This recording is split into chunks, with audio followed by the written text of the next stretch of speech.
welcome once again to the Minding the Gap Volunteer Onboarding video series. I'm Zach Nicholson, Executive Director of Minding the Gap, and in this video we are going to talk about game day. What does it look like for a Minding the Gap volunteer to go and serve? We're just going to walk you through the process, and hopefully you feel a little bit more comfortable of what that practical application looks like after this video. So basically, first thing you're going to want to do is put on your Minding the Gap t-shirt. This Minding the Gap t-shirt gets you almost free access to the school. We have been doing this for over 6 years now and have built up a reputation that when students or staff see this logo, they know that that is a trusted adult. Whether you're serving in any of our programs, they know that this means that that person is trustworthy and friendly and loving and all of that good stuff. So make sure you are wearing your Minding the Gap t-shirt. So then you are heading over to the school. Make sure that you bring your driver's license. Even though you've completed a background check, you will need to check in every single time with your driver's license at the front office. So you go, you check in, you show them your driver's license, you get a little badge, and then you are cleared to start your service opportunity.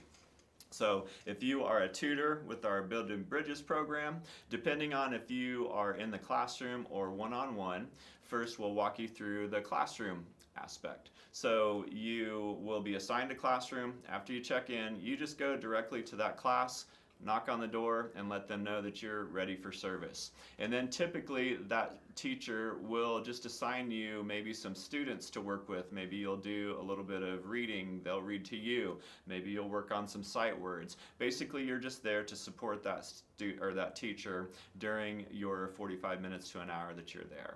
And then if you are one-on-one with the student, you will simply go to the classroom, knock on the door, let them know that you're ready to take that student, and then you're going to take the student to wherever the principal or the school leadership tell you to meet with that student. Typically it's going to be in the library, but they might have another designated place for you to meet. And then wherever that is, if it's the library, there will be a Minding the Gap tutoring box. Hopefully the teacher will give you some sort of work to work on, but if not, we have that fallback plan. We have a tutoring box there with some different games and a whiteboard and just some different activities that you could do, and also some reading material. And then when you're finished with your assignment, then you would walk that student back to their classroom, and then you are out the door. So by the time you check in to when you're walking out the building, should be about 1 hour by the time you get the student and take them back. So with 180 Club, same process, wear your shirt, take your driver's license, check in, and then when you walk in, you'll start to meet with the other team members. You will do a little briefing, you will do some prayer time, and then we have bins with all of the supplies that you're going to need. And usually they're stashed in the library or whatever other designated spot that we have at the school, but our bins are always left at the school. And so you'll gather those up. We will distribute the materials, the lesson. If there's any kind of supplementary materials, we'll do that during the briefing as well. And then from there, we'll say a quick prayer, and then we go and do our service. One big thing that you're going to want to do is take attendance. That's a big one.